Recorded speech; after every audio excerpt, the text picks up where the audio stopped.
Hi everybody. Our paper is about the decentralized runtime enforcement of message sequences in message-based systems.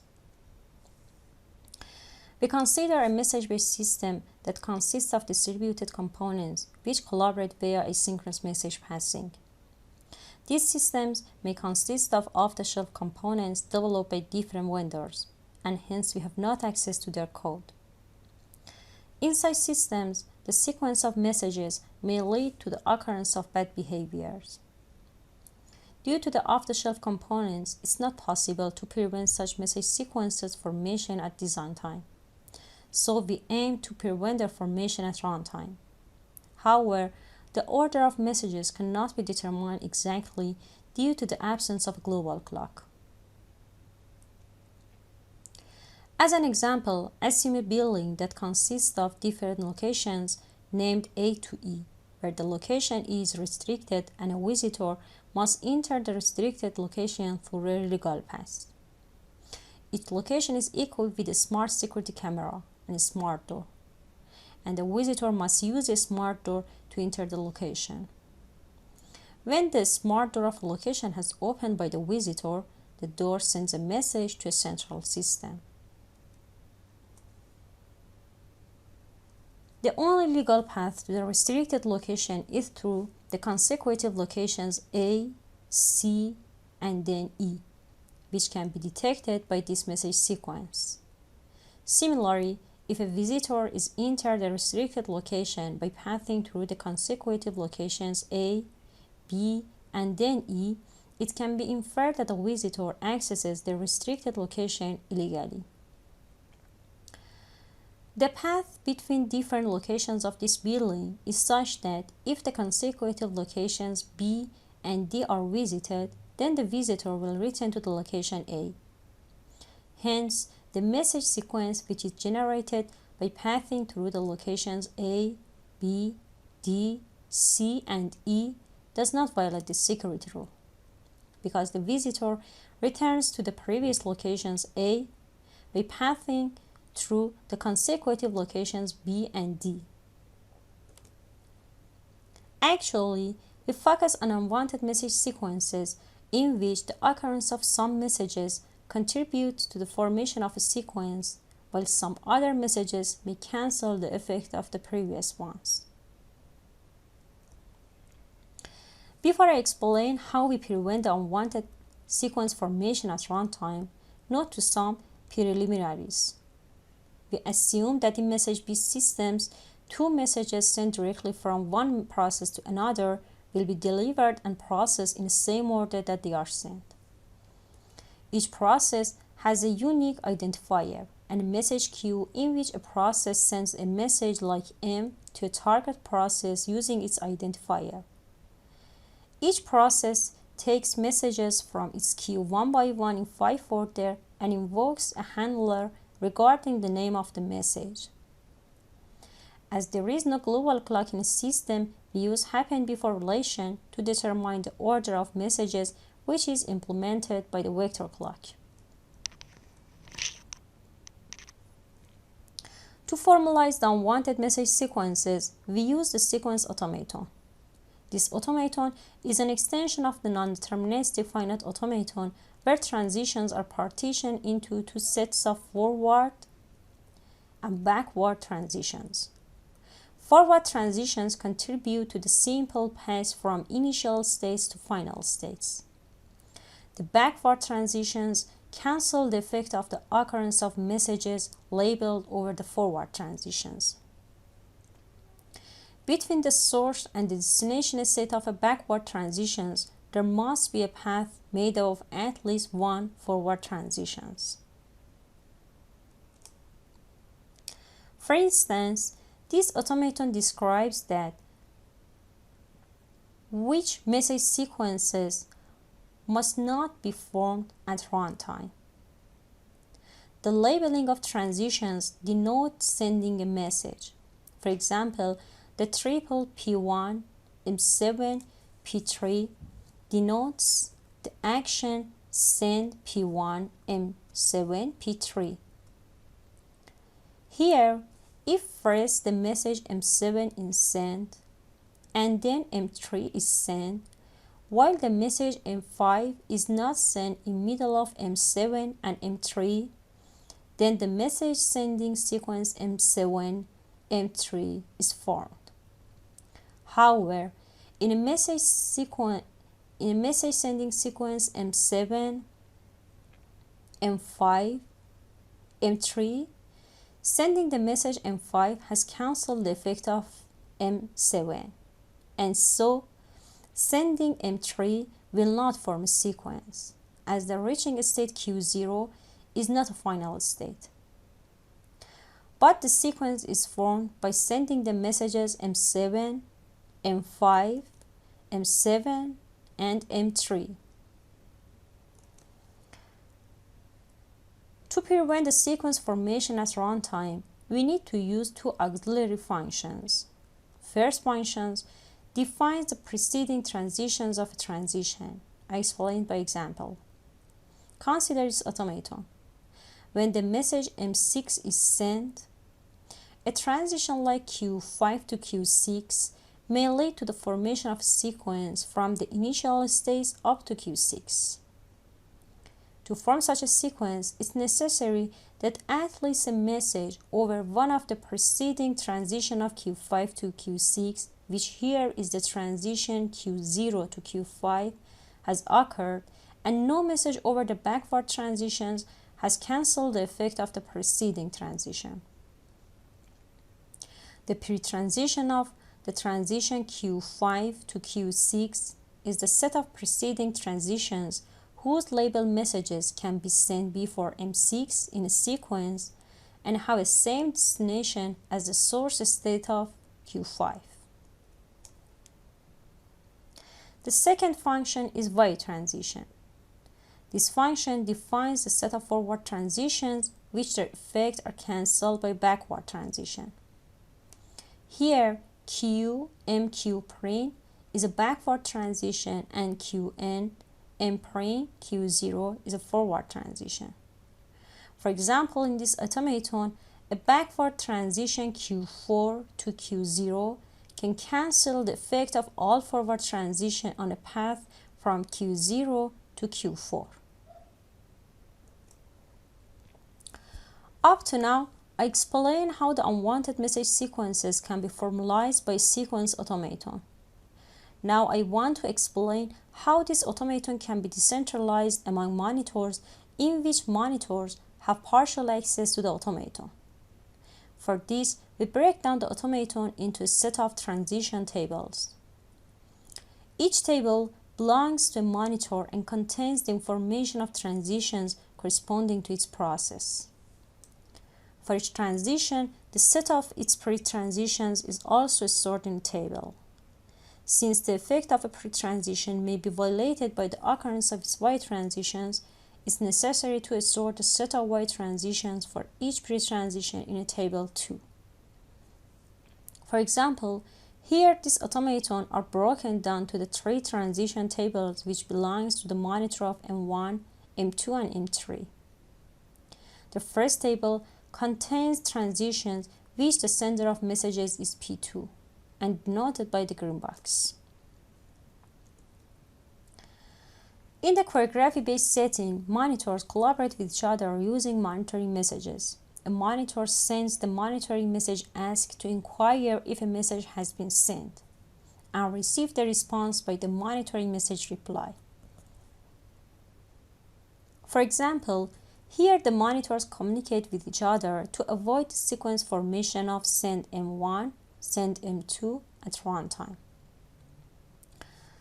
As the message M2 is the last message in this sequence, the process P2 must be blocked before sending the message M2 until its monitor gets information about the partial sequence formation from others and makes sure that sending the message M2 does not complete the sequence formation.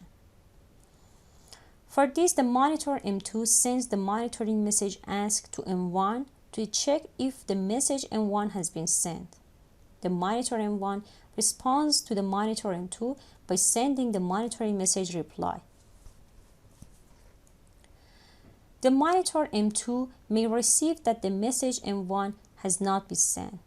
However, due to the delay of the network, this response may be received late, and meanwhile the inquired message M1 may be sent before receiving this response by the monitor M2. So the process P1 has sent the message M1 before the message M2 and the sequence has been formed. Hence, to avoid the sequence formation, the inquired message M1 must not be sent by the process P1 until the message M2 is sent by the process P2, and then the monitor M2 notifies the monitor M1. In our enforcement setting, monitors must inform the result of the sequence formation by pulling or pushing strategy. We use a pulling strategy for collaboration among monitors. I explain the reason by an example that with this strategy, monitors find out the order of messages more accurately. Consider the property that the message M2 must never send after the message M1. Assume that the process P1 sends the message M1 after the message M2 has been sent. But the vector clocks of these messages are concurrent as depicted in figure. With the pushing strategy, the monitor M1 must inform the monitor M2 the moment that the message M1 has been sent, that is JN0. When the process P2 sends the message M2, the monitor M2 cannot conclude about the violation of the property as it has not received the moment that the message M1 was sent. After pushing the moment of sending the message M1 by the monitor M1, the monitor M2 cannot conclude the order among the two messages accurately and decide on the property, which is not held, as the vector clocks of the messages are concurrent. However, with the pulling strategy, the monitor M2 inquires about the sending status of the message M1 from the monitor M1 after its process sends the message M2. If the process P1 has not sent the message M1 yet, then its monitor responds with a false result. Upon reception of this response, the monitor M2 can conclude accurately that the property is not violated. Now I want to explain our prevention algorithm. In our algorithm, the process Px maintains the variable which denotes the list of messages labeled on transitions reached to final states. The process is blocked before sending the last messages until its monitor makes sure that sending the message does not complete a sequence formation. Also, the process and its monitor have three shared variables which are respectively a list of triples, consist of a message that the process is going to send, a vector clock of the process upon sending the message, and the type of a monitoring message that the monitor must send to other messages, that is, ask or notify. A pair of a message which the process Px has been blocked on it, and the status of a message to be sent in which it can be either OK or error, and the list of messages that must not be sent by the process Px until its monitor receives a notify message. The monitor Mx also maintains a transition table and a variable which is the list of triples that consist of the transition that is taken before, a vector clock of a process upon sending the message M over that transition, and a result of a partial sequence formation up to that transition. Regarding the position of the message M in the unwanted sequences, either M is the last message of a sequence or not, and our algorithm behaves differently. If M is not the last message in any sequence, like the message Px MP1 in this figure, the process Px sends the message and appends the triple the message M, its vector clock, type of monitoring message that here is asked, to the end of the shared list. The monitor Mx takes a message from the shared list.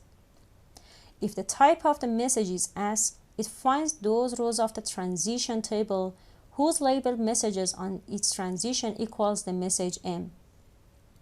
For each row, the monitor Mx inquires about the taken status of the pre-transition and while transitions in the row by sending appropriate monitoring messages to the monitors corresponding to the sender of the messages over these transitions. Then, MX adds a temporary record to its story.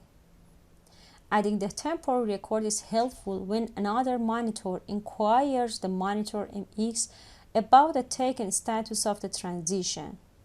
In such cases, the monitor MX must postpone its response to the inquiry until the result of the transition be defined. Based on the blocking status of the inquired message, the inquired monitor replies to the monitor MX.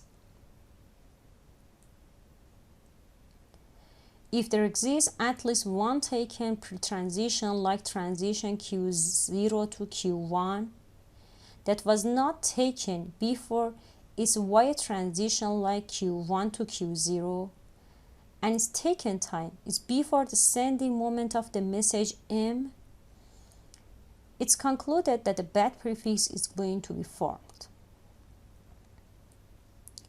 If M is the last message of a sequence, the first 7 steps of the algorithm are the same as the previous case, with these differences. The message M has no assigned vector clock as the process PX is blocked before sending the message M. Also, the process PX sets the shared block message to the message M and then it's blocked. After the 7 steps, if a sequence up to the message M is formed based on the value of the result, then the monitor MX updates the shared block pair to error to inform its process that sending the message M leads to a complete sequence formation. Otherwise, it updates the shared pair to OK to inform its process that the message M can be sent safely. The process PX either sends M or sends an error message regarding the status of the message in a shared pair and appends the triple M, its vector clock upon sending M, notify monitoring message to the end of the shared list. The monitor MX takes the triple with the message type notify from the shared list and then sends the corresponding monitoring messages. Finally, the monitor MY, which receives the notify message from monitor MX, removes the message labeled on the inquired transition from shared waiting list. To evaluate our algorithm, we investigate the effect of different parameters on the efficiency of our algorithm, including the number of processes, the maximum number of message handlers of processes, the maximum message communication chain between processes, and the length of the message sequences. The maximum message communication chain denotes the maximum number of processes in a chain of message handlers that send messages to each other. We develop a test case generator which produces message-based applications with different value of such parameters and a set of message sequences according to the generated application. We also developed a simulator which simulates the execution of each application and our prevention algorithm, and then measures the communication overhead of our algorithm.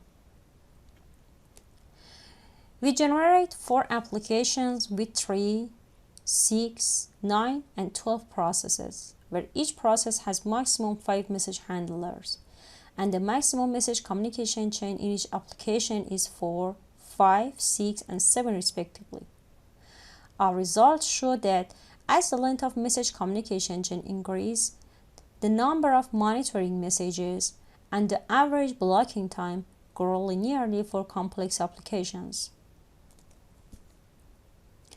We also evaluate the average number of monitoring messages, the average of memory consumption of the monitors, and the average time to enforce a property for the application with 9 processes. The result shows that the average number of monitoring messages and the average memory consumption of the monitors grow linearly as the length of sequences increase. Also, as the length of the sequence increases, the monitors involve in more collaboration and hence more time to gather all responses from other monitors. Concluding, as I said, we address the choreography-based runtime prevention of message sequence formation in message-based systems, where distributed processes communicate via asynchronous message passing. We have assumed that there is no global clock and the network may postpone delivery of messages. Our proposed algorithm is fully decentralized in a sense that each process is equipped with a monitor which has partial access to some parts of the property specification.